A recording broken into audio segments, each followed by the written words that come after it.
जुर्म की एक और कहानी के साथ वांटेड में मैं परवीन सानी आपके पास आया हूं। यह कहानी एक ऐसी लड़की की है जो साधारण परिवार से आती है, लेकिन देखते ही देखते उसे ऐसा लगने लगा अपराध के पैर नहीं होते।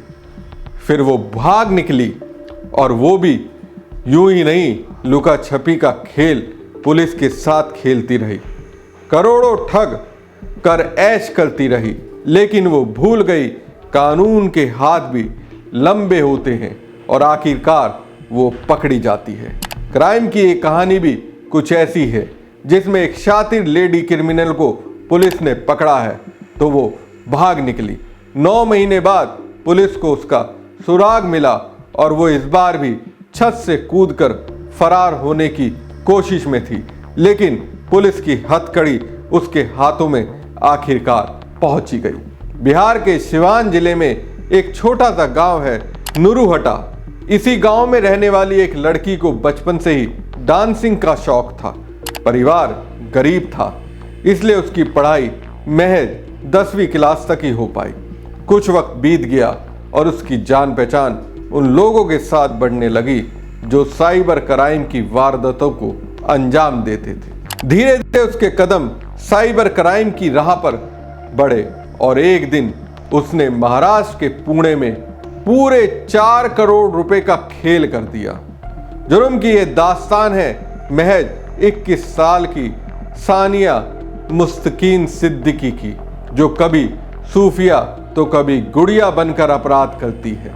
10वीं की पढ़ाई पूरी करने के बाद घर वालों ने उसकी शादी कर दी, लेकिन कुछ वक्त बाद ही उसका तलाक हो गया। तलाक के बाद गुड़िया साइबर अपराधियों के संपर्क में आ गई और छोटे मोटे क्राइम करने लगी। उसका अड्डा हरियाणा और बिहार के बीच रहता था।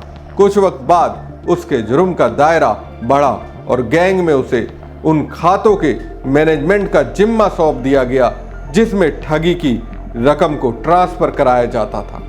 बात इसी साल जनवरी महीने की है। पुणे की एक बड़ी रियल एस्टेट कंपनी के सीनियर अकाउंटेंट ऑफिसर के पास एक फोन आया।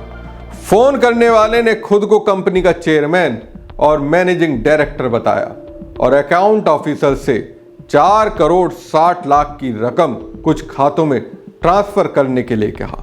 उस दिन कंपनी के अकाउंट से 8 बड़े ट्रांजैक्शन हुए और 4 करोड़ 6 लाख रुपए दूसरे खाते में भेज दिए गए। कुछ देर बाद सच्चाई खुली तो पता चला ये एक साइबर फ्रॉड था, जिसकी मास्टरमाइंड वही बिहार के सिवान जिले की सानिया उर्फ गुड़िया निकली। कंपनी के मैनेजिंग डायरेक्टर सागर जयंती लाल वोरा ने इस मामले में पुणे साइबर पुलिस स्टेशन में FIR दर्ज कराई। जांच हुई और फोन नंबर सहित बैंक खातों का टेक्निकल एनालिसिस कर पुलिस गुड़िया तक पहुंच गई। 21 फरवरी 2024 को गुड़िया को हरियाणा के फरीदाबाद से गिरफ्तार कर लिया गया। सबको लगा कि साइबर फ्रॉड की मास्टरमाइंड पकड़ी गई और अब पूरा मामला खुल जाएगा, लेकिन खेल अभी बाकी था। पुलिस जब उसे दुरंतो एक्सप्रेस से पुणे लेकर आ रही थी तो रास्ते में एक स्टेशन पर गुड़िया चकमा देकर भाग निकली। पुलिस को उसके गायब होने का पता तब चला जब ट्रेन अगले स्टेशन पर पहुंची और गुड़िया उन्हें कहीं नहीं दिखी। इस मामले से हड़कंप मच गया और पुणे पुलिस विभाग ने नौकरी में लापरवाही बरतने पर एक सब इंस्पेक्टर सहित 6 पुलिसकर्मियों को सस्पेंड कर दिया। अब गुड़िया को पकड़ने के लिए एक दूसरी टीम बनाई गई। धीरे धीरे 9 महीने का वक्त बीत गया। गुड़िया लगातार अपना मोबाइल नंबर और लोकेशन बदलती रहती, जिससे पुलिस के लिए उसे ट्रैक करना मुश्किल हो गया। दिसंबर की शुरुआत में पुलिस को अपने खुफिया सूत्रों से पता चला कि गुड़िया बिहार के गोपालगंज जिले में थावे इलाके के लोहारपट्टी गांव में छिपी है। इसके बाद उसे पकड़ने के लिए सादे कपड़ों में पुलिस की एक टीम लोहारपट्टी गांव पहुंची। पुलिस टीम ने अपना भेष बदला और पास के खेत में ही किसान मजदूर बनकर रुक गई।